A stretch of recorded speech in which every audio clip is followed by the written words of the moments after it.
The story begins a casual afternoon when students were returning to their homes from school. A sudden procession of special military-grade vehicles moving on the road with quite special students in tow. The vehicles were branded with the symbol of Warrior High. A few years back, terrifying events occur. Out of nowhere, gates and portals opened across the vivid sky with monsters flowing out, terrorizing the world. Later on, it was scientifically concluded that a planet similar to Earth existed far away across the universe. The certain planet had mysteriously exploded and the remnants flew towards Earth. Parts of both the planets started to fuse. It was termed as adhesion phenomena. That was how the unusual and monstrous flora and fauna were introduced on Earth. It affected percent of the entire planet. As the monsters raged, humans started to lose control over the lands, and the dangerous territories were eventually termed dungeons. The unknown monsters were strong, unlike the humans who weren't prepared for such a sudden a scenario. But they were fortunate. The other world had brought not just disasters alongside it. The limitations the humans of Earth had previously also shattered. They acquired tremendous powers to deal with the monsters they faced. Although the situation affected every human equally, the powers they awakened was variable individual to individual. The chosen humans started to train their body and skills with the sole reason to regain their control over what was theirs. These certain humans were called adventurers. That was how the age of dungeons and adventures began, when both clashed and humans emerged victorious. The entire world acknowledged their accomplishments and were inspired by them. Soon enough, centers and organizations engaging and training adventurers emerged, and amongst them the best institution in the Republic of Korea, which had managed to produce the best adventurers for the past years, was the world-renowned Warrior High School. While the returning students were discussing, the schoolgirls shout and scream at the sight of a half-elf Dai of Choi. He was a first-year student at Warrior High who had survived the dungeon times. His father was a famous adventurer himself, and mother, an elf. He apparently was a genius and future top ranker. While the two friends argue it out, deciding their next destination, they asked their third friend Jar-young if he was yet again off to work. He apologizes while looking at his phone's screen. It was a notification to pay the hospital bills that were due. One of the guys complains while the other punches him, saying that it was understandable. When he goes off, he asks his friend to be more sensitive and reasonable. On his way back, a notification from a certain person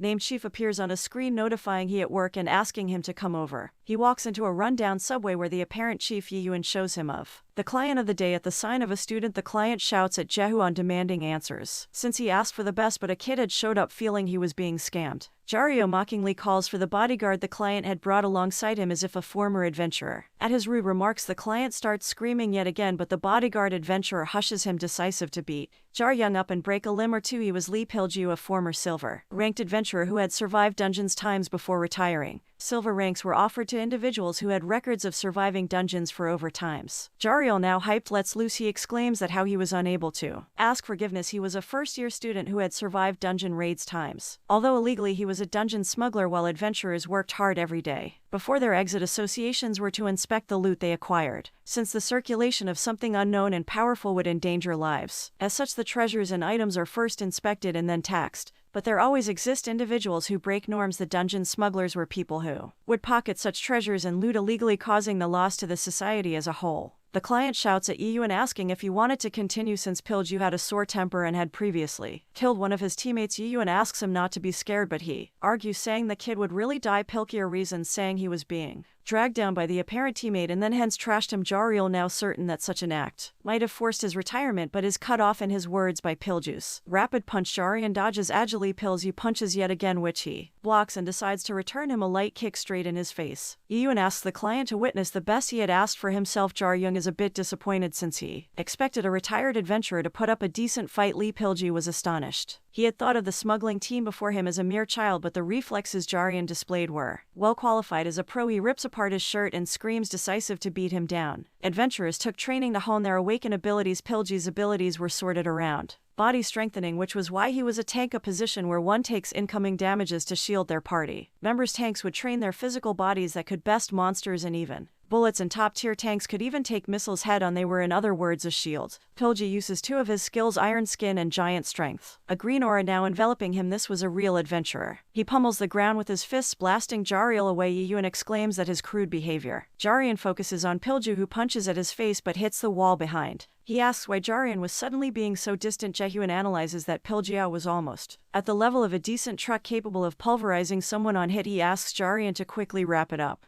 warning that any delay would dock his pay. Chu closes in saying Yi-Yuan wasn't aware of the ongoings and reminds Jarian that none of his previous cheap tricks would work since he now was fighting as a pro-tanker. Jarian picks up a nearby steel rod and judges it to be good enough. While Pilji was charging at him with full force, Jarian picks up his steel rod. Yi-Yuan says that it was now over. While tanks might appear as unbeatable beings, they had one fatal weakness: a natural enemy, a certain someone who could focus a powerful and devastating force in a single point, for example a damage dealer. As the two close in on each other, Jerry Young swings the rod in his hand in one fluid motion, knocking Pilju out instantly. The broken Pilju asks of where he had managed to learn that particular move. Jarion decides it might as well be probable, since he might have seen his father when Jario was a little kid. His father was the greatest adventurer to him. It wasn't solely because he was his father. His name was Yusun, one of the first-generation heroes. Although it was now a legendary tale, but back then it was hellish. The biggest drawback was the lack of information. There were no answers to what dungeons were or what monsters lay deep within them. The monsters well known now were the greatest calamities back then. At that day and age there weren't neither enough skills nor items to utilize in such dire conditions. The first-generation adventurers had to rely on the method or trial and error while risking life and limb. The survivors passed on their experience and accomplishments to the next generations. These adventurers were known as heroes. Yusung was a dragon slayer, a nickname given after he had defeated a dragon and stood proudly as Asia's top ranker. He also was Jirian's father. He respected and admired him the most while watching him practice in Og during his younger years. He believed he was invincible, but he was suffering. He watched his father fall with teary eyes, the cause being poison. He had come across some lethal poison during one of his previous explorations. Like every prior ordeal, he tried to overcome it, but after decades of futile efforts his body was at its limits. The colleagues whom his father had trusted and took advantage of his vulnerability and stole his fortunes and deeds. He suffered mentally and physically for countless years. Later, when the world was forgetting of Yukaion the Dragon Slayer, his father had lost his identity as a hero after losing his everything. All that remained was an unknown legacy. While Jarian walks away, Jaeyuan informs the client that the pay he was to pay was doubled since he had provoked them previously. Yeyuan asks Jariang if he knew of the Imperial Wasp. He spits out the water he was drinking in shock and disbelief, inquiring if he had to fight it. It was a monster whose danger gradient was of the highest in the entire world. The place he would know where it had made its nest became Korea's most difficult demon realm. Reports that the government had organized an unpublicized raid consisting of all of the country's top rankers. Although they had failed in their motive of eradication, they had successfully killed the queen bee. One of the top hunters had smuggled the royal jelly of the bees through his subordinates. Jarian is startled of why a top ranker would smuggle some insignificant nutritional supplement. Jaeyuan informs him further that the previous records of royal jelly showed that when consumed by a human it could bring people back from the dead. At the mansion of this, Jarian froze in his steps. Although the government and Hunters Association claimed to be strictly managing the gates to the dungeons, but it wasn't the reality. Yeyuan helps him through one of such gates, asking him to stay careful and avoid death. Jario was lost in thoughts and he blows his cigar smoke in his face, which brings him back. The royal jelly had piqued his interest the day before. Although it might be a disproportionate lie, he had to try to cure his father. He enters a vivid and vast expanse, sunlight beaming right at his face. It was a place formerly known as Borim, a D-ranked dungeon. After the great incident due to the adhesion phenomena, there were two major fusion dungeons in Korea. One was Jeju-do, a dungeon fused with the volcanic terrain, while the other was fused with the dagger jungle located at the very center of Seoul. Uido with Uido and it's the center. The neighboring places had also fallen under the monster's vast regions were still undiscovered and hunters still lost their lives trying to explore it. Yeyuan had previously explained that it was predicted that the subordinate smuggler had sneaked the jelly into Borim but had immediately lost contact after reaching. All Jarian was supposed was to retrieve what was previously lost. Yeyuan knew that because the royal jelly was so potent, not only hunters but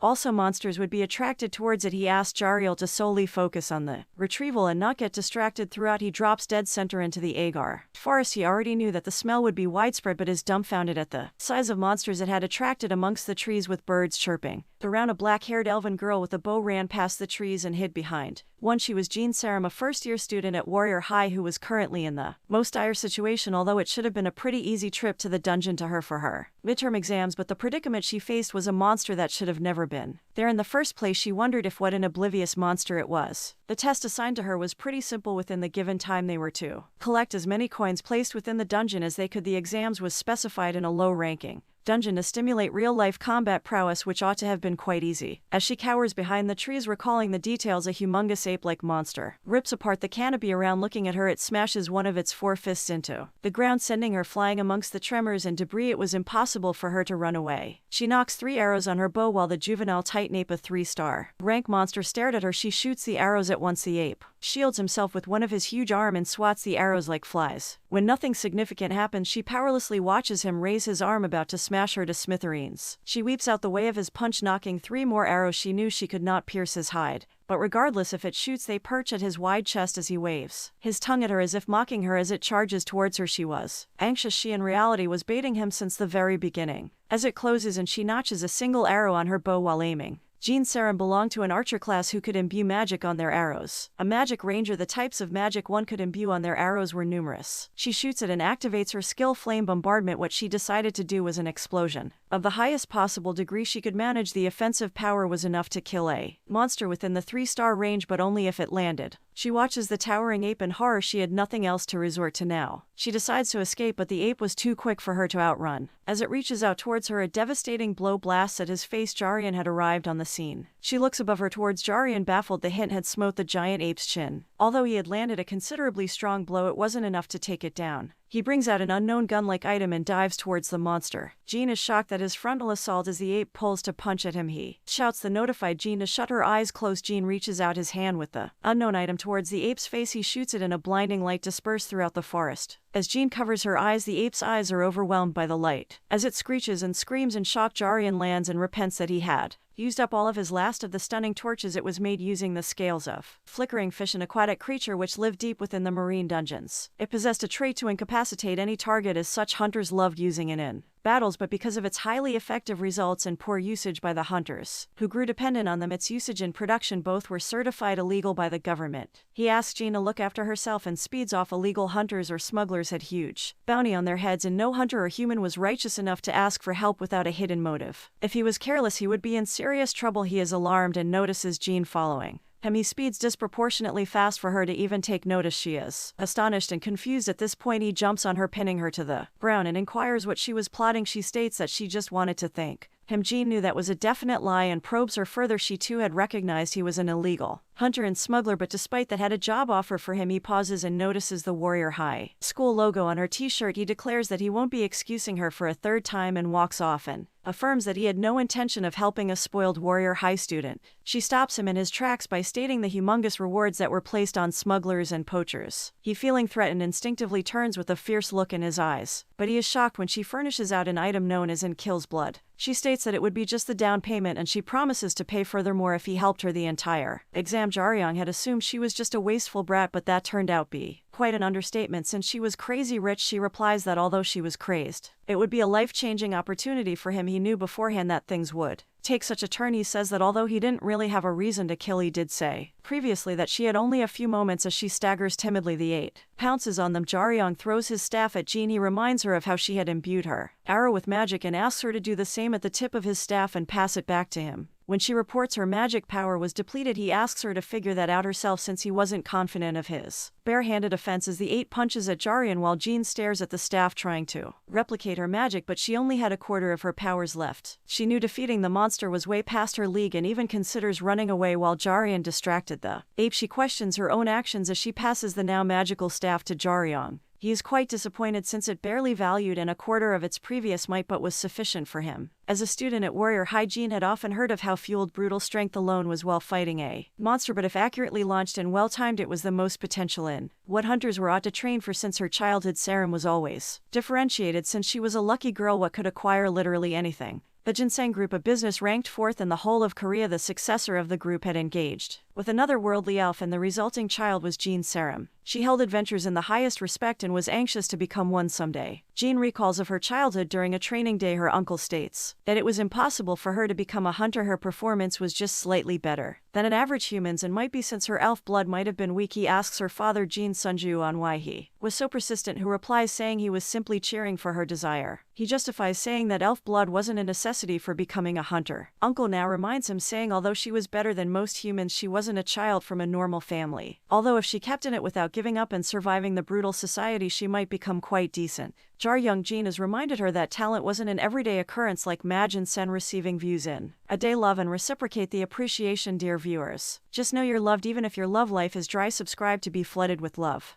Jin was awestruck at the scenario. The dead ape falls down to the ground as Charyong lands after exploding his throat. As he appears, Jin is shocked that his appearance almost close to hers in age. He previously had a mask on which obstructed recognition. Using face and voice change, he swears since the day wasn't faring quite well for him. Jin asks shyly if he was a senior from her school. He rather agitatedly asks for the promised item, which she hands over instantly. He looks at it carefully, trying to assess it. She asks if he was in dire need of money, reasonably since hunter schools and training fees were quite hefty. He abruptly declines, saying he didn't any institution, much less a hunter academy. She further asks who had taught him, which he answers to be none. At this reply, she freaks out, refusing to believe it. After witnessing his extreme skills, he throws his identity card at her face, silencing her. She is startled at the truth, and Jaryong immediately threatens her to hand over some proof of identity. He affirms that their ages did align and pockets the card. When she questions him, he replies saying he had to make certain she did not betray him later. He asks her to come closer to him. He wraps his arm around her and captures a picture to make her an accomplice, since a henchman and smuggler received the same punishments. She soon realized that she had been involved in something quite frightening, and it was too late for her to retrace. He proceeds with the dealings and asks of what she was supposed to collect during her test, to which she replies saying coins. Within the allotted 6 hours, they had to collect randomly placed coins throughout the forest. She had one already and needed to find a coin box to certify as a student and find another coin to pass the exam. She insists that it was at the ruins of the previously Eugene Mall, which wasn't quite far away either. He is alarmed hearing it wasn't coincidental, since they both were heading towards the same location. Jean is shocked hearing of the Imperial Wasp, while Jaryong emphasizes it wasn't the wasp but the jelly he was after. The ape too, it probably smelled of it and had come across them, although it wasn't a bother to him. Jean had the same destination. He offers her a change her course, but she mentions that it was the only place, since the other parties had probably occupied the others. He now realizes why she was alone. He decisively speaks that they would specifically find the coin and leave. When he is about to name his price, Jean decides that at millions, since it was all the cash she had on her. She offers more, but he agrees, stating that he would charge further considering what events occurred. He confirms if she had enough stamina to go the distance, and the duo speeds past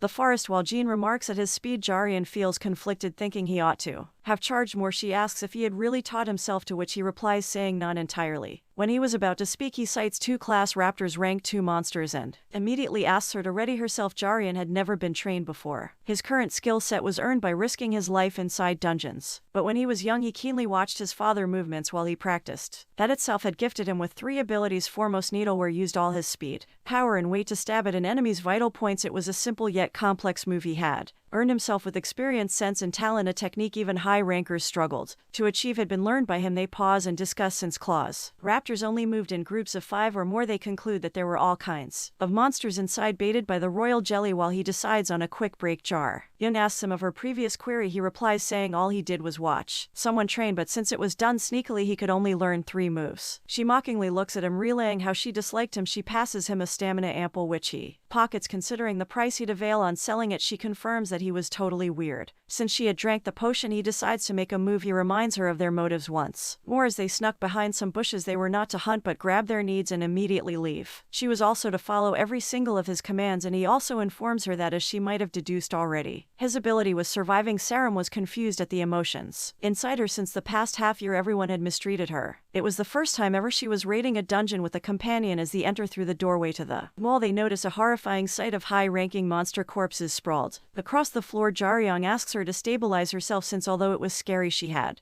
expected some strong creature inside. It was just a tad bit messy. She exclaims at the sight of a monster lying a far way inside the corridor. With his staff, charges at the monster. It was a slasher lip, a monster whose rank varied from 2 to 3 stars. It elongates its gigantic tongue towards the charging Jaryong. When he tries to sweat it out of his way, the tongue coils around his staff, taking him by surprise. He lets go of his staff, which jams the monster's mouth and jumps high above it. He then dives at him foot first. He stomps at his eye directly as it lets out an agonizing scream. When Jean asks him to finish it off, our Gigachad brain Jaryong replies saying he had kept it alive to serve as an alarm to them. The slasher lip had a tendency to howl to alert its allies when it finds its life in danger. When she questions whom, an unknown voice speaks. Me, an evident adventurer who had a long sword perched at his waist, Jan explaining that killing the monsters below had left him exhausted. He first thinks of them to be young smugglers, but after spotting the Warrior High logo on Saram's t-shirt, swiftly jumps down inquiring of her. He says that although it was unfortunate she was to die there, Jaryung informs her that he was no adventurer she was probably picturing. He was a villain who was after him in the royal jelly. He asks him of how he would deal with Jiryun's commissioner and touch his possessions without his permit. He mockingly states that it would only happen considering he was caught and he was an extremely lucky guy. He had previously coincidentally heard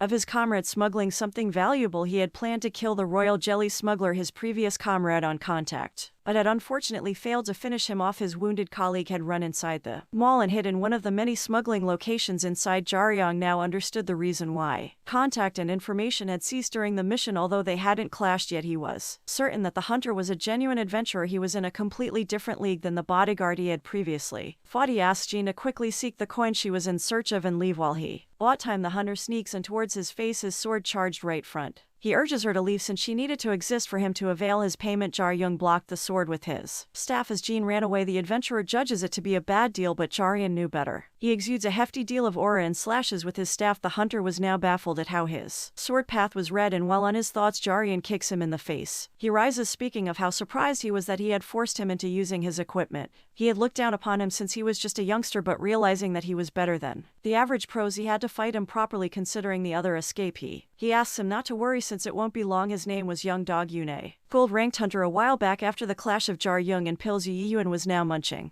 at some ramen while the client was looking at the still body of Pilju. He spoke of how Pilju had been bossing around previously, acting arrogantly, but Ian states that he had not lost because he was weak, but because he had to. He explains that adventurers did not fight solely with humans. Pilju might have previously trained in hunting and exploring rather than fighting. Jaryung was unlike any individual he had fought before. He was a smuggler at the inexperienced Pilju had displayed. He stammers about how hunters had been fighting from time to time. Juan certifies that even killed their own comrades at times, if driven by greed. One question: a hunter could even state them to have died at the hands of monsters. Pilju might have been forced into retirement after some infighting outside of a dungeon, probably after some argument and without any equipment. When he queries if they really made a big difference, he nods, stating that with it, Pilju might have even won the fight. Equipments were half the combat power of a hunter. Jaryung recalls although they were considerably strong, Domian's own skills were doubtful since he had failed to avoid his kick. Dongyan strikes with his sword, which he blocks using his staff. While speaking, he kicks him in the stomach, sending him far across the place. As Jaryung pauses, he closes in and slash multiple times at him, making cuts and bruises on his body. Dongyan mockingly asks him to fight properly like was earlier, but it was impossible for him to. Dongyun was equipped with an A+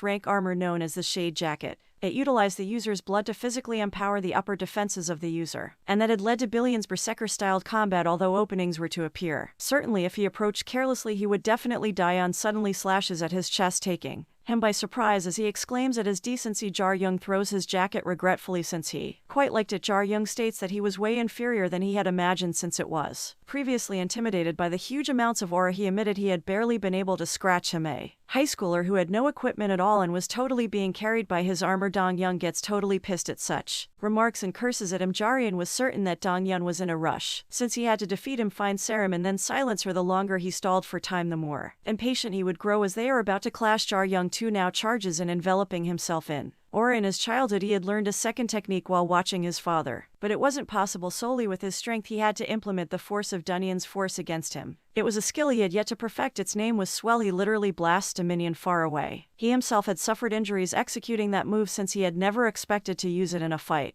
He had never imagined a pro to repeatedly charge, and like an impatient human he asks him to give up since even the duration of his equipment was about to expire. Curses in him as he uses a small dagger and stabs himself dead center, determined to kill him no matter what. As previously explained, his armor heightened his performance using his blood. Meanwhile, Jean Saram was running through the 5th floor of the mall as she came across the coin box she was searching for. As she places her hand on it, her arrival and completion is announced by the box. When she is about to return, a tremor shocks the entire building. She recalls of Jaryung asking her to run as he stalled for time. As she stood in the hallway she tried considering that even if she ran away nothing would change for her. Dongyun recalls of his past, of how he had once beaten up a guy for his arrogance. He was a genius. Since a young age he had known that everything was easy: talent, adults, recognition and acknowledgement, and even dominance amongst his peers. But there was a single thing he wasn't able to achieve: his application had been rejected by the Warrior High School. He reasoned, thinking it was all about money and connections. He admitted himself into another school, thinking it would fare him solely on skills and talent. Here too he dominated the others and always ranked the highest. Eventually he was selected as a genius and became a predicted ranker of the future. On the day of graduation, when his teacher congratulated him, he silently mocked him, thinking he had retired early and became obsolete to teach students. He's determined to dust him. One day we find a blood-covered Dongyun cowering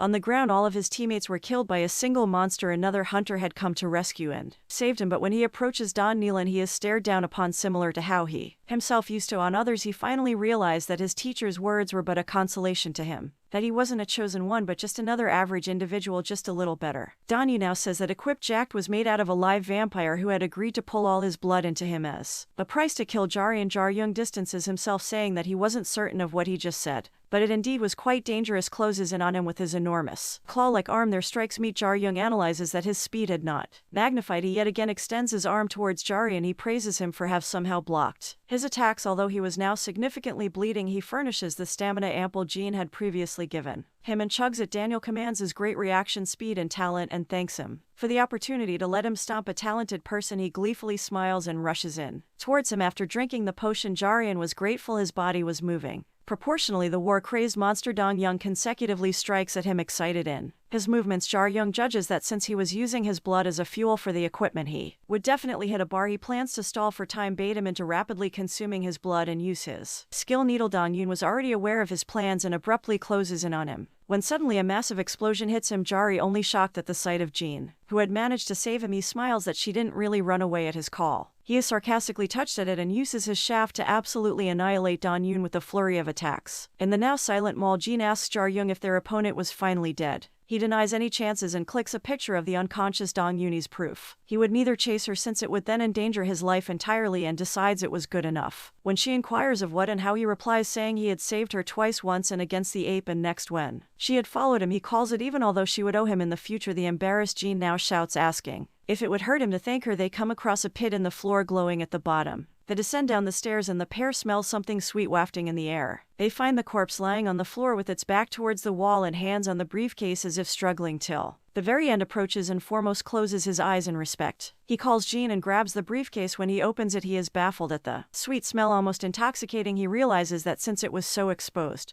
the monsters were attracted towards it. Alongside the jar there was also a suspicious sack. He plans to leave immediately since he feels uncomfortable that someone might chance upon them. When they reach the first floor, the unconscious Dongyun was now gone. They hear him shout from the entrance, swearing to make them regret of it and kill them eventually once he escaped the place. As he breaks past the trees, a huge shadow looms over him, stopping him in his tracks. It was another of the giant ape monster. It chomps him off in its jaws. Jaryung and Jean were watching the scene, decide to leave through the back door. As the sun sets, Jaryung and Jean climb up a cliff, finally taking a breath of relief. He thanks her for accompanying him. Although many incidents occurred, they both had achieved what they had come for and gladly shake their hands. As he leaves, he reminds her to observe absolute secrecy and to pay him. Certainly, she interrupts, asking if they could meet again, taking him by surprise. He asks if she was interested in him, but she ignores the little humor. She states that there was an upcoming entrance exam the upcoming winter, and although they rarely recruited a few, he stood a fat chance at that. She asks him to join. Warrior High was awaiting outside, exclaims at his return. While he asks not to inquire any further, he checks out the precious case while Jaryung asks if he could take the 2 sack pouches alongside it. Every item besides the object in concern was a smuggler's loot, Jay states, and agrees the royal jelly itself was worth a couple of buildings at the least, and he promises to pay him. The next day he wonders of the child who would be consuming the royal jelly. The jelly had a characteristic feature to increase a hunter's talent itself, but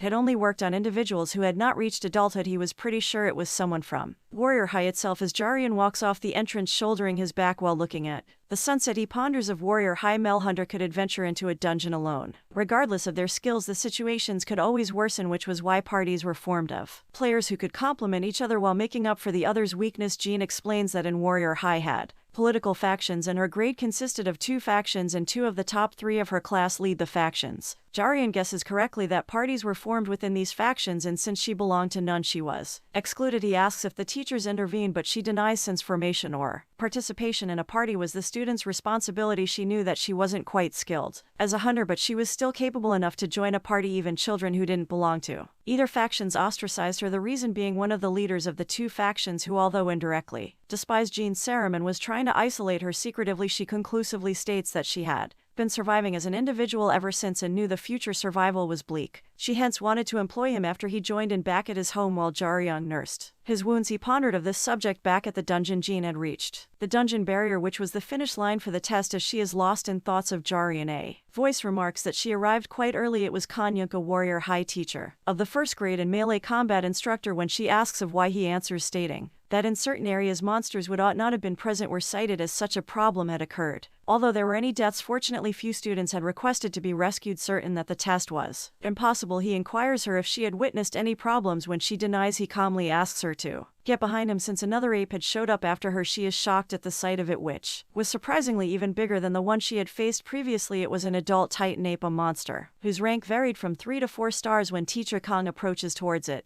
finding its existence suspicious since they didn't exist anywhere in the surrounding, he is skeptical that it might have been attracted to something. Jean is unsure if it was the smell of the royal jelly on her. Teacher Kong reminds her to back up behind him. All the teachers in and around the dungeon field were former adventurers. They too were previously from Warrior High. Although people viewed them as abandoned hunters who had retired in regards to their injuries or handicaps, they were individual who in their myriad had earned the rank or title as the fists of the monster and teacher devastatingly collide. A flaming blaze shoots up the monster's arm, entirely slaughtering it. He was the fighter of tyranny. He laments after losing his prosthetic arm, but feels grateful that Jean was lucky enough to have come across him. But regardless, he is glad she was safe. Although people overlooked quite a lot, young warriors who learned from such teachers could also become potential teachers at the base camp. 2 individuals discussed that the rescued students were lucky since they would have a retest and spot a student arriving. Teacher Khan asks her to move to a shelter and freshen up while he checked on the other refugees. As she proceeds, a trio of students led by an elf welcome remarkingly, and she was her sister 6 years ago while she was practicing magic. Her uncle Zeke cheers her, although with a hint of sarcasm, asking her to focus patiently. When she is evidently struggling, he asks her to stop. She suddenly hears an excited scream of happiness nearby. She watches her sister Anisha visibly excelling in usage of magic while her mother stood beside her. Zeke realizes that not only did she barely look human, she also had the prowess greater than most elves within her. He speaks to Jean, saying that her sister was a genius, and if she yet wished to walk her path as a hunter, she would be always compared to her. He also notifies that being compared was the least of her worries, since suggesting her to be careful. Anisha now ponders of why no one partied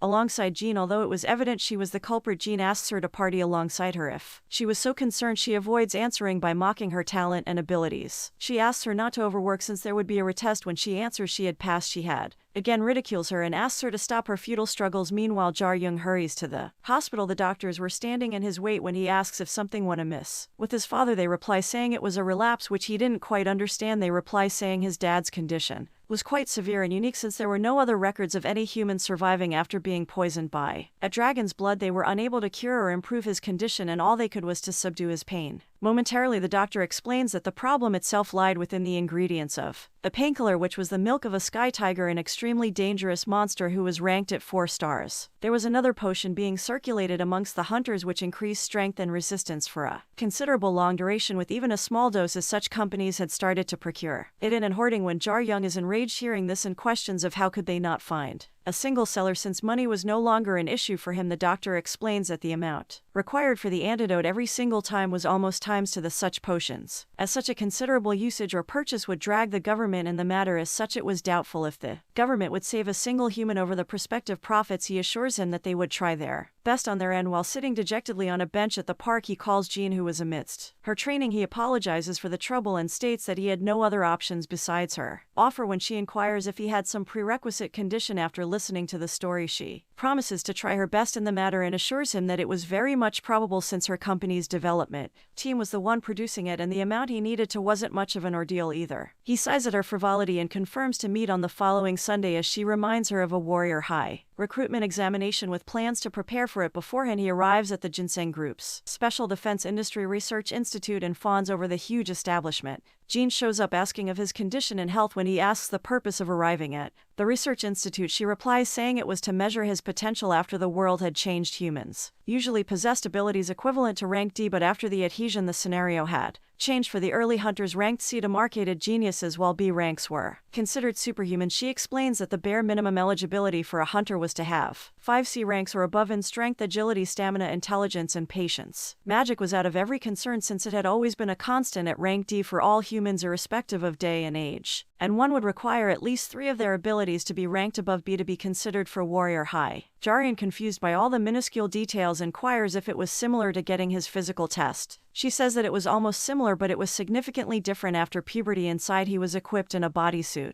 Finally understanding the role puberty had to play, before him stood a Gear Chrome Pro A. Colin used to ascertain the physical capabilities and finalize ranks for any aspiring hunter. He is excited and motivated to try going all out, since he was always curious of his own potential. As the robot activates, Jar-Young's dances himself ready for the clash. The researcher in charge of the test praises his courage, since usually people acted timidly against golems. She was Young Yeoman, a golem expert, a former hunter and now a researcher at Ginseng Group. She is anxious of the results and activates the golem talent, or potential measurements were usually done when individuals were 6 to 7 years old. They wore special equipment and developed bodysuit and pushed their bodies to the extremes in various fields and categories. But when adults were concerned, it was concerning if what they display would be their potential or results of their previous trainings. Jarian's physique was almost professional, and Jean knew it would be quite difficult to push into his extremes. Jean had previously stated that Jaria went to a normal school and had previously failed his admission tests. Young is confused and amazed simultaneously at the sight of her destroyed golem, wondering how he had failed his tests. Although the difficulty had been lowered, it was a model used by pros, and Jaryong had absolutely annihilated it. He had previously read the moves a few times and countered them. He had baffled researcher Young since his abilities were above average pros considering both. Since alone, when Jean asks of his assessments, Young states that he hadn't yet reached his limits for her to avail a conclusive result. She is concerned that increasing the difficulty by a level or two would barely help, and planned to use output after deactivating the safe mode. But according to the laws, it was a felony to remove the safe mode, with exceptions being the pros. When Jean inquires of what they were ought to, Young is confused since it was a first for her too. While she is considering the chances, a voice speaks up saying it did not pay her for taking troubles but to assess individuals. It was the director of the place, Zeke, the uncle of Jean. He walks in, reminding her brutally that it wasn't hers but her father's facility. Young looks at Jean pitifully, since hunters with connections often use the facility and Zeke never did really show up on weekends, making this a total exception. Jar-Young using connection, asking if there was some error, since he was now standing still for a while. When Zeke asks of Jar-Young, Young excuses him to be a friend of Jean who had failed the previous year's tests, and since the tests were quite expensive, she was helping him out. Zeke, seeing the destroyed golem, he offers to help them assess him by fighting him, although not always, but fights amongst hunters for measurements did take place. When it was difficult finding someone's limits, as such the hunter's levels are a few levels above the test taker. Zeke enters the arena, skipping his introductions, and Jar-Young drops in position, quite shocked at the sight of the elf. He did not know of whom he was up against, but his senses alerted him way ahead than his head. It was a first for him. No matter how he looked at the figure before him, he had absolutely no chances of winning. Zeke calls him to charge, asking him to pay no heed to his safety. With a fierce aura enveloping him, Jar-Young charges at him. Zeke was Ginseng Group's director of research, Jin's maternal uncle, and Korea's 7th ranker, a white class adventurer. The top hunters or rankers were positioned in a hierarchy of white and followed by black, green, blue, and red. Jar-Young charged in him blindly. He did not find a single opening in his whole form and was determined to create one himself. His plan was quite simple: a single strike with his full force behind it. Once the opponent dodged, he'd attack, utilizing the new opening. As he flung his staff at him, Zeke unilaterally blocked it using a single swift movement. Jarian was terrified as Zeke starts to speak, classifying him as severely frivolous individual than he had thought. He, grabbing his staff, throws a kick at the pit of his stomach. Jar-Young is pummeled far across the arena, gasping for breath. Zeke could not understand if he was so idiotic to think such a useless plan. Besides, he had also dropped his weapon. Even though he was conscious, he returns it back to him, stating that he had already overlooked his mistakes twice and would no longer act in leniency, and start swathing himself in aura, warning that any wrong moves would bring him permanent loss of his career. Jarian wasn't quite sure, but understood that he probably had some ill feelings against him, and yet again charges in a full frontal assault, clad in aura body and weapon. Suddenly pauses and starts stabbing at Zeke from a distance, who is a bit impressed at such an approach. Jar-Young knew he wasn't stated yet and enforces a huge amount of aura on his staff and starts stabbing even fiercely. Zeke reciprocates to every hit of his, canceling and even overpowering a few. Young is awestruck watching battle amongst a pair of pros, skeptical at how he hadn't passed an admission test. Although he wasn't perfect as a hunter, she does spot a weakness. Jean is certain he was fighting unequal grounds against his Zeke and could not figure out any certain detriments. Zeke throws an acutely rapid punch at Jarian's face, which he barely avoids. He had now lost the lead and was being consecutively hit. He grits his teeth and swings his staff across, warding him off. Zeke is impressed. He had at least held onto his weapon, but soon after covers him in a barrage of punches. He lands a final one at his stomach and blasts him at the wall behind. He says to be a mobile Jar-Young that although he had lost, he had known there were no chances for him to win, although the loss was certain to accept. It would be a predicament. Both Zeke and Young had understood his drawback: he lacked basic training. Although his battle senses were far superior, his basic knowledge of stances, offense and defense were comparatively inexistent. It was almost as if he had never trained his entire life. Young was quite disappointed looking at his wasteful talent, since a tad bit of training would have honed him way beyond. His current leak gene is reminded of when Jaryong had said he had never trained his entire life. During their test, Zeke retraces his steps back towards the entrance, speaking he had seen plenty like him. Although he possessed the required talent, had he endeavored some training it would have been different. Although he agrees to a lot in his grades, he suggests him to give up, since relying on his talent solely would get him killed. Jaryong staggeringly awake, speaking that although he was not certain, he was probably trash-talking him, asking if he hated lazy people. Zeke was now astounded. He had intended to finish him off with his final blow. Jaryong says that after the final clash, Maui no longer was focused on the greats but wanted a final bout against him. Determined to show him the results of his efforts, Young Yeoman and Jean concerningly insist Jaryong to stop, since the required data had already been received. Zeke seconds their opinion, relaying how pointless any of his further fights would be, and inquires if he wanted to earn his acknowledgement. Jaryong smugly states his extreme frustration, and all he was ought to do was to get beaten by him. But the real reason was something different. Without any guidance, he had started everything from the very bottom, but alongside his natural talent, he managed to overcome the gap of basics, and training his experience in the dungeons too allowed him to dominate the battlefield. Still, irrespective of all of it, he was always humble. He was severely disappointed by the fake adventurers. But Zeke was a different cause. He too was now decisive to beat him down. Until he lost his will and spirit, he was a monster beyond his league. By chancing upon someone so genuine, his blood had started to boil autonomously. Yuni and Jean stare at the now very different pair of adventurers as if two new entities. Jaryong breathes out and charges with a frontal assault and swings his staff. As he showers Zeke with blows, an eventual cut shows up on his cheek, shocking Young. As Zeke weaves past the incoming blows, the two assessors notice that although Jiryon's hits were crude, there wasn't a single opening amongst them. As he charges with his staff, he recalls of his father and how he tried to sneakily imitate his movements with a broom. Zeke wards the hit with his hand and strikes in his defensively held staff. A small Jaryong smiles in his progress. Zeke backs off and charges him with an aura-clad arm. The shy Jaryong looks up as his father watches in practice. As Zeke's strike lands, Jaryong coldly stares back. He pierces with his staff his father's hand, slowly moving towards him, and ruffles the hair of Jaryong. Smiling at the innocent little child of his, the massive blow sends Zeke in a retreating leap. He knew there'd be an opening once he landed, and Zeke knew he could not block an incoming attack. Decisive to reciprocate his efforts, he dives in with his knee, and the two men collide. Young and Jean watch the clash awestruck. As Jaryong lay on the cold floor, Zeke walks up, stating he'd have won the bout if he had continued his efforts, but his inept staff strike had lost him. And asked if it was his final mark of pride, Jean wheezes and denies, saying that he had ran out of all his stocked-up memories. Although he ended up getting battered, it wasn't a bad deal for him. Zeke was infamous amongst the white rankers for his sore attitude, but none could voice any complaints since he had the power to back it up. He heals the bruised-up Jaryong and retreats towards the exit. He confirms if his name was Yu Jaryong. In his Jean consents he is glad to have met the son of his acquaintance. Zeke was one of the only 10 white rankers and the greatest healer in Korea. Well, they forgot to mention that Sunder a factor anyway. As dusk falls, a jacked man pulls up to Zeke, stating how his delays were always blamed upon him. He screams as he spots a scratch on Zeke's cheek. He is baffled how a teenager had inflicted a cut on him. As Zeke informs he was trying for the Warrior High Winter recruitment, he recalls of how none had managed to pass in the previous 3 years. Considering the Elven standards, Zeke rules out them both to be equal. Laughs it off, certain there was indeed some difference. Korea's ranker, a black class and leader of Korea's #1 attack squad mix, he is sure of his edge on MNH and talent. Zeke scoffs and asks the price of his new car, which he reasons to be in a mere billions. He awakes in a treatment room in the facility, appalled at how his injuries were already healed. Jean walks in with cups of caffeine. She asks if he had even considered winning against her uncle. As he declines, he is astonished hearing Zeke was her maternal uncle. He silently appreciates the relationship the two shared. Well aware he was conscious of her social weakness, Young peeks out of the doorway, inquiring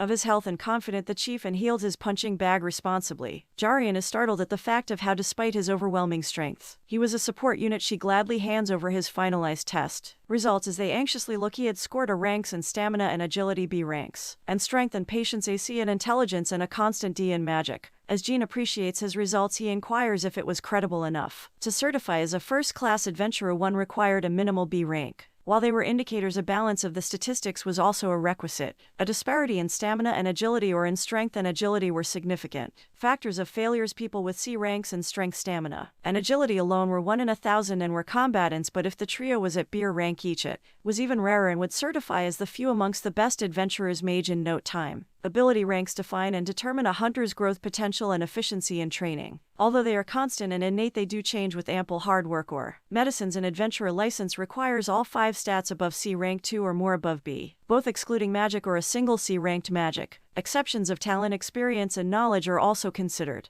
Jean stares at him, thinking of how insane his abilities and balances were. He would almost stand equal to a certain monstrous first-year student she knew of. Jung informs that Zeke himself had no stats at Ranka with plenty training skills and abilities overcame any disparities. Suitability of skills, battle sense, and experience were measurable. She winks at Jean, who had evidently achieved plenty with sheer hard work. Jarian gets up, stating although he wasn't disappointed, he was too inferior to a certain someone he knew. Jung is baffled and is certain it would be quite a special individual, and he agrees. As Jean offers to end the day, Jung suggests to visit the production department as Jean denies, considering Zeke. Jung happily states he had already consented an agreement and had asked to build him a suitable equipment with the charges on his tap. A confused Jung and a shocked Jean stare at the little researcher equipment were superior armors and weapons which every adventurer aspired for. An extremely skilled adventurer would lose his subpar weapon, for it wasn't capable to withstand his power. Therefore, as an adventurer skill improvised, a proportionate weapon was required. Yet again confused, Jarian queries if it was a necessity, since Warrior High as a school ought to provide a weapon. Jean and Jung are left aghast. Jean specifically sighs at his hopelessness, although it was the scenario with the other schools. Warrior High had different ideals similar to talent and abilities. Acquirement of equipments were also counted as an ability and required the students to do so. When Jung skeptically mentions of how it would favor a well-off child, Jung argues, reasoning that since this election individuals are openly invested into by others and lust for potential and future prospects, institutions and companies invested in such individuals. She proudly claims of how she too received one in a job herself, and concludes that it was an institution providing ample for the opportunists. She explains how his transfer exam would be harsher than an entrance, and hence Zeke had sponsored his equipment,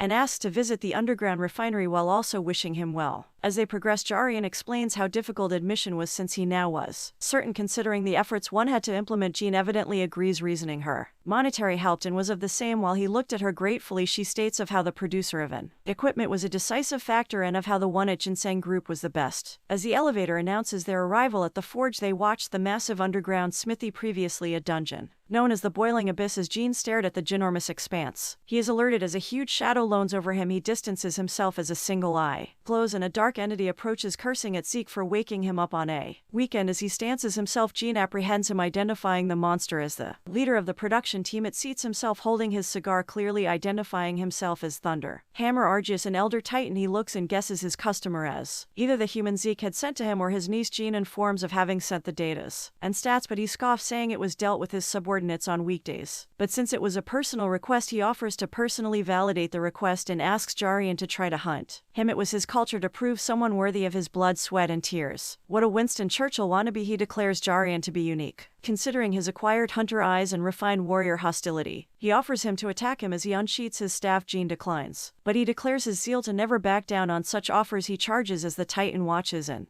pierces with his staff. As Jean watches in shock, Argius questions of how he had sourced such a weapon. Jarian was conflicted. Although there were plenty monsters he could not kill in a single hit, what he now faced was a wall regardless of strength. The monster in itself seemed fictional. Jean repents of his actions for another reason. Every monster was ranked of their danger levels in stars. Mantis fly. A 1-star was capable of killing humans, but a normal male could defeat one with a weapon. Armed militants were capable of killing rank claw raptors. 3-star Titan apes were to be dealt with using troops' armored weapons. Damocles, a 4-starred monster, led to civilian evacuations and were defeated using long-range missiles and artillery. However, 4 was the upper cap for the troopers, and anything above 4 outmatched the modern military. Any successful attempts would lead to irreversible infrastructural damages, and as such an attack squad of capable individuals are deployed. As RGS queries of his weapon, it is revealed his previous danger rank was a massive 7 stars. Jariel mocks him, instigating him to fight back. Argius suggests him to consider his words since he had made the weapon in his hands and inquires for a final time. Jean was startled. Any equipment made by Argius was in a plus rank and was supposed to be registered immediately upon creation, alongside its owner and location. She wondered of how he could have smuggled, or even worse, stolen it. Jarian declines answering since it wasn't reasonable to him. Argius throws his humongous arm at him, and the only thought in Jarian's mind was death. Warning off or attacking was an unanswered question. His needle would just shatter against the impact. Swell would similarly kill him on the collision absorption. The answer was the last move up his sleeve that he had stolen from his father Yusum.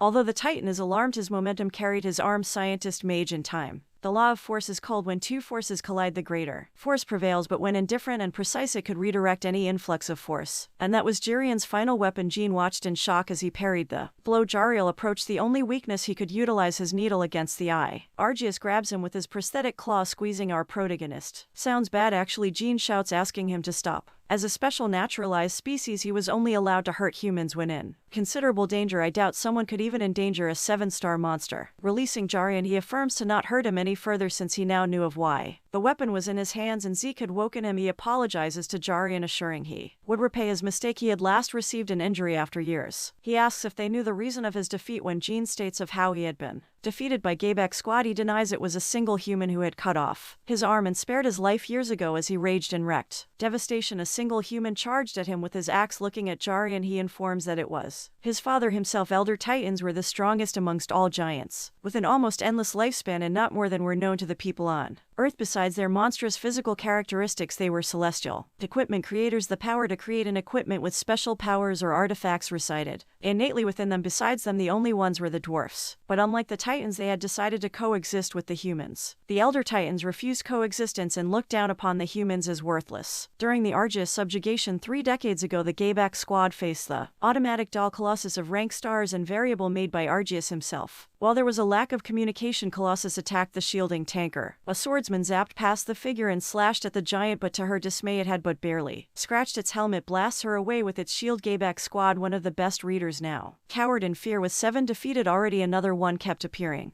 The leader volunteers to cover their retreat. As the giant strikes, he uses his skill potential trigger. It used all the physical energy and capabilities, leaving the user incapacitated. As he throws the automaton over, Argius appears. Having lost all their hopes of escape, the leader charges at him, trying to buy some time. Argius flings his blazing sword, scorching the guy. He was disappointed at their equipment and individuals itself, but is further astonished when a member tries to stand against him, guarding his friend's corpse. As he commends his meaningless loyalty, more automatons approach. As he hopelessly ponders, a voice rings out and a person shows up, wheezing. It was Yusun. Then years old, and asks the association to refrain from attempting a clear. Baffled, he asks of his identity. You answer, saying he was sent to their rescue. As another Colossus stretches for a hit, he nabs its hand. He wasn't yet famous, but the first-gen adventurers had indeed heard of him. It was since he chose to rescue people instead of racking fame and achievements, but this event was the start of it all. When the world learned of Yusun, as Argius watches him, he remarked at how it was an even bigger ordeal. He watches the scene appalled. While they barely defeated one, he had killed another in a single blow. Yu asks if he could still manage to use his magic to levitate and run out with his 2 friends who were still alive. When Argius mocks his confidence, he is certain to let none die under his watch. Argius charges with his blazing fist, while Yu charges in with his bow axe. In the last years of adhesion, most adventurers tried unlocking their newfound potential to reach the superhuman realm. Even the development of equipments were improvised to suit their stats, but what consistently lacked development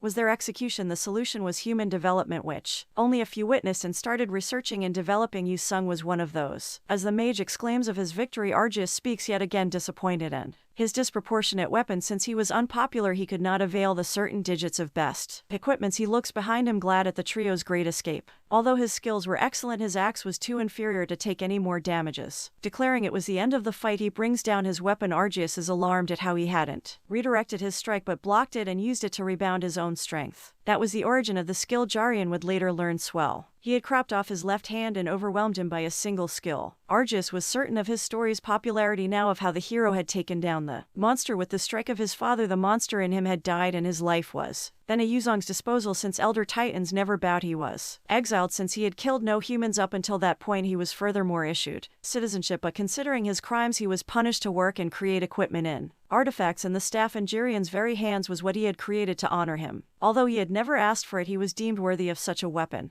It was news to Jarian. He never thought of it to be any special, and even the debtors had abandoned it. Similarly, Argius judges his answer as the truth. It wasn't any good, but at hinting with blunt force, while little Jean is appalled in a word. Like Det, Jariang is shocked since he had never evidently seen his father use his staff before. Argius was to create a battle axe for him once he brought over the materials for the blade, but he had unfortunately lost touch with him since he was trapped. As punishment, he had simply sent over the staff to him, but now, considering the conditions for a while he offers to complete and forge a new weapon, a masterpiece now for Yuchin, but Yujarian, as they return, he recalls of how Argus had asked them to patiently await the completion. Although he would quicken his efforts, masterpieces needed time. Not that masterpiece, please. On the way back, Jean asks him to meet the following Wednesday for some practice for the test. As he agrees, she asks of his father's rest after an eventual retirement. Jar Young brutally ignores and excuses himself from the conversation. On her way home, Jean looks at the reports of the Boiling Abyss dungeon conquest. It certified what she had learned previously, and no mentions of any individual clears were to be found. Considering Argus's words and Jirian's skill, it was clear that his father was someone incredibly strong, but she does recall a name. You saw him, an apparently fake dragon slayer whose achievements were proven false. But there yet existed a few claims of his legitimacy which went disregarded. As she aligns Jaryung in the scene, a mail notifying of her test results arrives. Meanwhile, Cho's magic instructor of the second grade students at Warrior High apologizes to our low-budget Frankenstein endeavor Mr. Kong, since her lack of experience had cost him this weekend. They were both shocked at how the first place had been dominated by someone quite unexpected. As Jean reads past the rank, it was neither Dai of Choi, the half-blood magic swordsman, son of a white ranker, nor her own sister Anisha, a half-blood who had magic potential far exceeding that of pure-blooded elves and predicted to reach the rank of a grandmaster. It was the third-class dominator Suk, calking a lad born between a dwarf and a human, an individual considered to have the greatest physique in the entire world and the topper of the second semester exams. They discuss of his unparalleled individualism, talent, and leadership,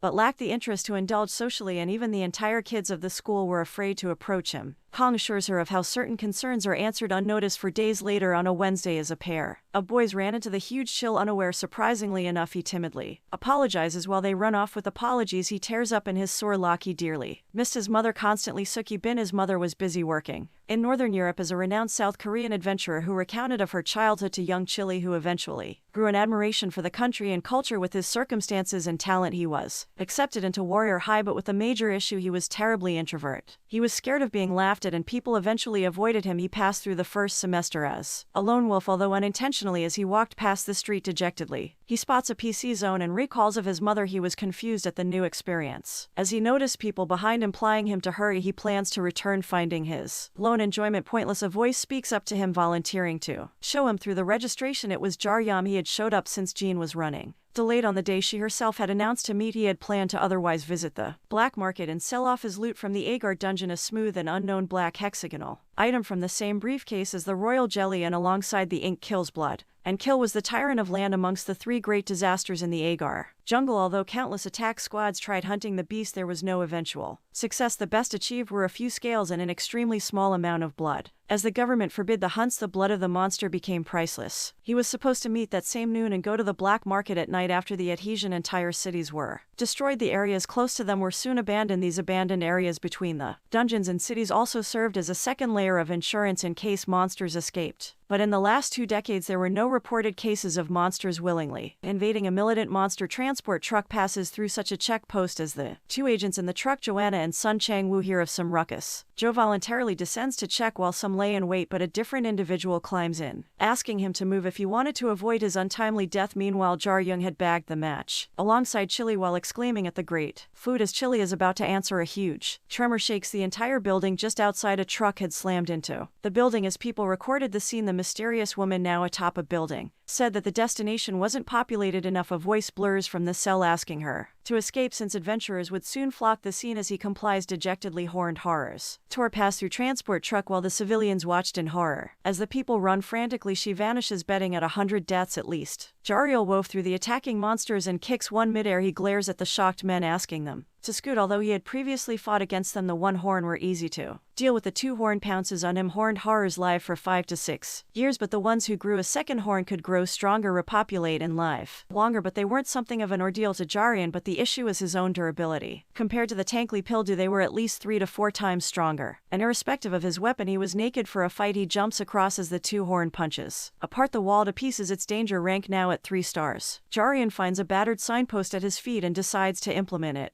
As he clads it with aura to fight the monster, it avoids him and goes for the few kids behind him. Even skilled hunters would not stand a chance against the destructive powers of a 3-star monster. But the only exception would be someone who had trained their physique to the max. Like Xiao, the best of tankers, Chill was wary of its powers and his naked existence. Pissed at being ignored, Jarian jumps in with needle aimed straight at its neck. A sudden explosion indicated them of how devastating the last minute was. Chill knew to use a taunting skill where a tanker screams at a higher frequency to attract the monsters around, but considering the loss's new friend, he refrained, suggesting to retreat. Jar-Young asks him to taunt the beasts carelessly since he too was now hyped in. A certain thought, decisive to go all out, as one wrapped upon a mala worker hid below the counter. As it tears it open, Chill inhales and lets out a massive scream. It alerts the monster, and also the monster courier stances as they appear, and one of them commands the others to rush. Chill blocks an incoming beast and punches it away as 4 more appear. Jarian dives with the post in his hand. He recounts his enemies. He is alarmed seeing a few of the beasts gathering corpses in the truck. While 2 horrors charge at him, he recalls their plan since the 2 were unarmed but close combatants. They would burden each other together. Chill was to take the bulk of the weaker ones as a tank, while he would fight the stronger ones as a damage dealer. As Jarian lands a barrage of hits on a monster, he is strained at the weak pole, sorely missing the staff he used to have since he had previously fought Ziki. Had a brief knowledge of bare-handed fights too, as another charge as he strikes its face and moves on to the next, well aware that the slightest mistake would cost him his life. But just like his past, he took it as a chance to grow stronger a step at a time. He recalls Zeke's attacks and dodges the incoming blows of the charging monsters. He had met someone strong after his father for the first time, and from that he attained the skill Harpoon Rain. As he watched the fallen monster, a hand grabbed at his leg as he now panicked and pummeled him to the ground as he spat out blood and arose, mocking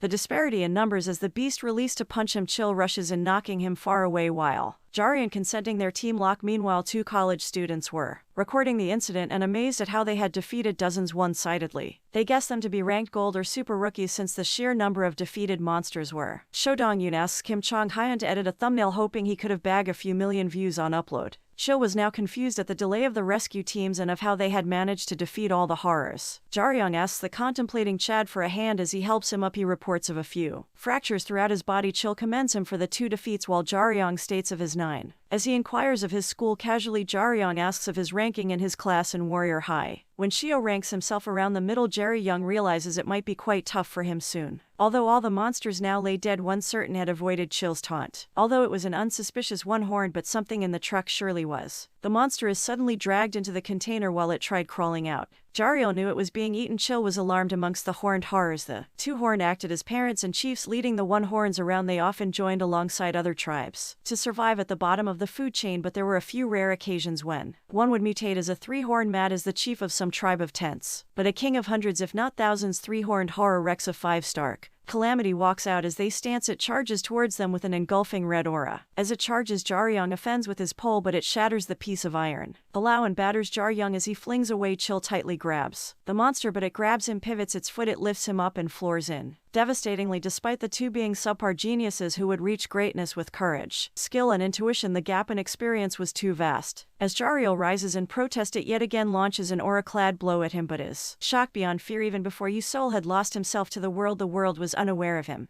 and hence absolutely no one knew of his legacy. Meanwhile, Jean had come across Yusol's confession from years ago. The case had initiated with multiple ideals against and with him, but soon the tide had changed and chained him as a fake and liar. Even his family records were empty. It strikes her that if it was all connected to Jarian at the same time, Jar-Young was unaware of the power welling inside him, but as the beast charged, he was now certain that he could move, and that was all he needed. As the baffled monster looked at the smoking fist, Jar-Young showered him with his harpoon rain. He distanced himself as the monster charged, but was soon alarmed and ducked. A sharp rays of aura approached him. The monster swooped to kick at him, but in front of him was a predator using swell. Jarian thrashed the monster with a kick into a wall. Although he had not defeated it yet, he had created an opening by striking its chin with needle. He was certain he could beat it in his current state, but sadly enough the sudden power disappeared. Aware of his vulnerability now, the horror charged at him, but above them loomed the shadow of something huge. It was the truck itself. Pounds him with it, but it reciprocates the attacks as he grits his teeth to stand till the end, and alongside taking in damages was the role of a tanker. Chill, and to use the split chance to deal the greatest possible blow was the role and duty of the damage dealer Jarian, who exploded the monster's weak chin. The news of the robbery of a monster transporting truck, eventual death of multiple civilians spread throughout the world like rapid fire. However, the feats of the 2 novice adventurers shook the entire world. Yu soon nursed a little Jarian who timidly inquired if he too felt the same pain while rescuing others. Although he did, he felt regret and sorrow whenever his little child asked him of it. Jar-young had always wanted to ask him. Once he grew up, but he could not. He awoke in a familiar scene of the hospital. A sudden voice speaks to him while the figure held a knife. He was shocked at seeing Zeke beside him, and a rose hurriedly profuse pain fired up his body. Zeke informs that although he underwent injuries potent enough to comatose him, he would be healed within a month's time.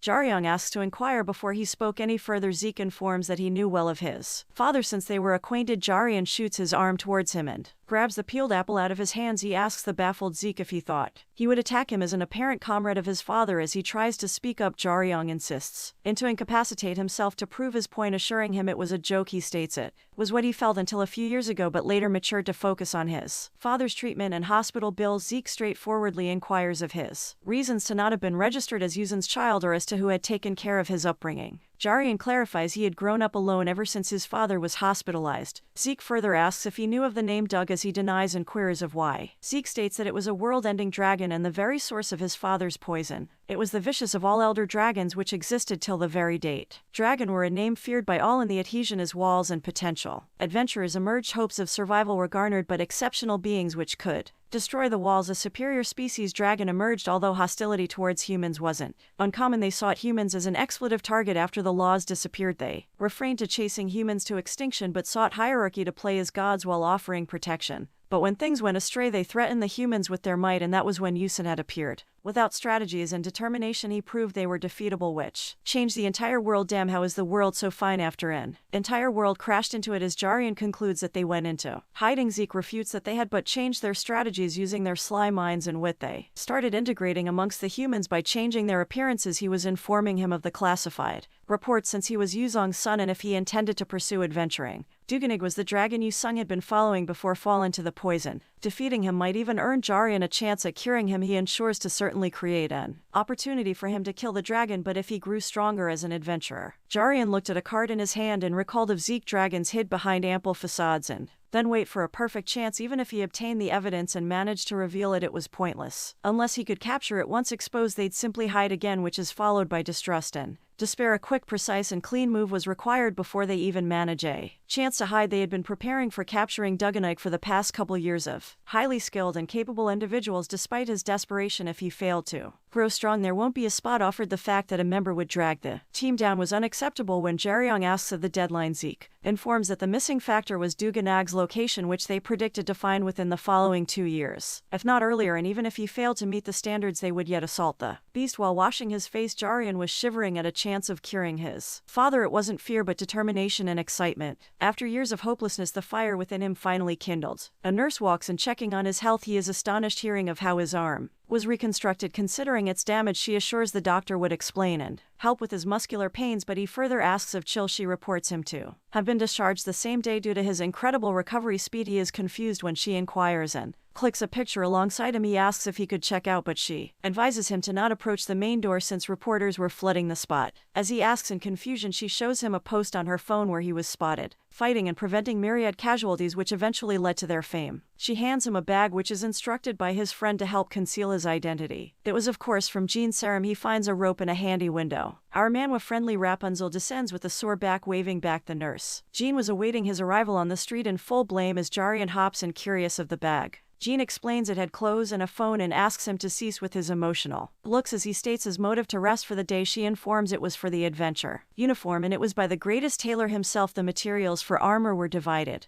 into 3 categories. Foremost, the cloth, although not durable, magic helped overcome the problem. Secondly, the metal, although it was durable, its weight was a major drawback. And the layer between was leather, neither too heavy nor weak. It was the best for damage dealers. She further inquires of how he had managed to defeat the monsters. Although the video was publicized, the battle against the 3-horn wasn't. Not quite sure himself. Jarian excuses the question politely. She also suggests him to be careful. Besides the reporters, Chili Khan was simultaneously baited into shows and interviews but had managed to conceal Jarian's information. Considering the promise the two had made, as she asks him to lie low to the exam, he asked his manager Yuhuan to meet him the same night. Meanwhile, Jean reports of how 1 and A 100 managed to pass in the recruitment test he was to appear in the last 5 years. He brutally refutes, saying since she was accepted at her level it would be quite a breeze. As they enter the 8th, Jean recounts him that during the tests parents of the candidates who might be friends who lead to eventual team-ups as such if his identity was to be revealed he would instantly turn into a viable target. He rejects the ideology, determined to beat and defeat all participants. He hurriedly inquires of a bathroom to change. Jean leads him and asks him to return soon. Meanwhile, at the reception, Jean is informed that her appointment was nabbed since the CEO had some urgent needs, offering to compensate with money. It was a rumor amongst the adventurers, but the first generation were evidently different. The generations that followed their sacrifices reaped their skills, strategies, and such, but the major distinction was their conditions at birth. With time and age, the passed on not only talents but also the initial superior education, as Jean refutes and insists a certain someone befitting such conditions showed up. Han Gaeon, the current student president at Warrior High, she explains that since the CEO was her uncle, Jean was to pretend to have offered her spot instead of having it cancelled, as she is about to comply, well aware of the power she held as the student representative. Jarian shows up, stating of how pointless Jin's urges were, as Han is about to gladly accept his answer. Jarian viciously asks her to cut the crap and scoot. Han commends his courage and queries of his identity, but as Jean is about to answer, a swift slash across her breasts apprehends her, but as she falls to the ground, no evident scars were present. Han was curious why she had spoken. Instead, Jarian walks up, identifying himself as a prospective student of Warrior High. He also expressed his disappointment at the presence of students like her at Warrior High. She pauses and launches a flurry of similar slashes at him as she mocks his frivolous attitude. Jarian smirks and launches a similarly conceptualized barrage of hits at her mockingly. Meanwhile, Han Songwo, the armored designer, walks in, excusing his niece's behavior. Jean was grateful at the timely arrival. Meanwhile, Jar Young inquires of Han Jie-yoon. She explains further that she was the strongest student at Warrior High, who in her very first year had defeated all the student council members and bagged the seat of the president. Every specializing school handed out gemstones to the students, which licensed them to enter the weaker dungeons and gather experiences and develop battle sense alongside. But the ones at Warrior High were exceptional professionals of the highest caliber. But unofficially, not only did they garner influences in specialized meets, but also worked with professional attack teams to participate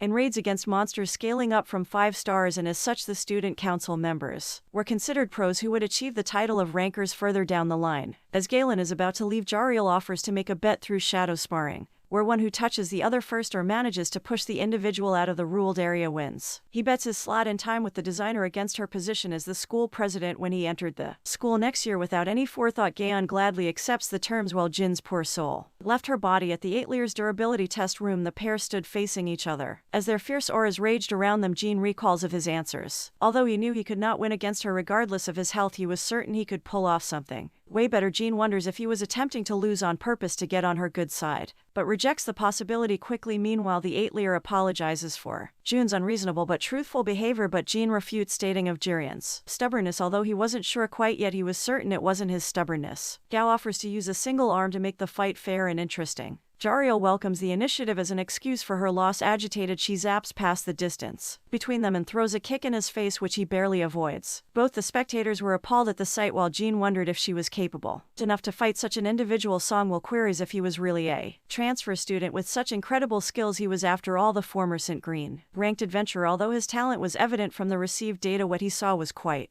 unexpected. He too was previously a vigorous adventurer and hence knew well of Jirian's intention, totally different from pride or flex but curiosity. Chi-Yun's already at a subpar level than most. He had initiated the bet to gauge what the distance between them lied as they exchanged blows. Gao, surprised, since it had been long since someone offended her attack, she computed him to be barely of his health, considering the fight against the horned horrors which she apparently had watched over times. She offers to call it a tie and to continue once he was admitted into the school. Jarian rises staggeringly, clarifying that he had no intentions to stop in, recounting her that the student president's seat was on the line. As he stances himself, Solo was aware that he was simply bluffing, disappointed at his idiocy, which she had considered as courage, and approaches enraged. The two spectators were now alarmed. Since Jariang had moved first, Jae-yoon was alarmed at his strike too. As Jean cheers his unrestrained hits, Solo finally realizes his wrong guess. He was simply trying to gauge his strength against him, but in those few exchanges he had completely learned her movements. It never was a matter of a win or loss. He was a monster who had offered the bet to simply steal Gon's skill. As she dodged yet again, Jarian was now a bit content. Ever since he was little, he used to work as a smuggler and have learned something significant. It was to never make a losing trade.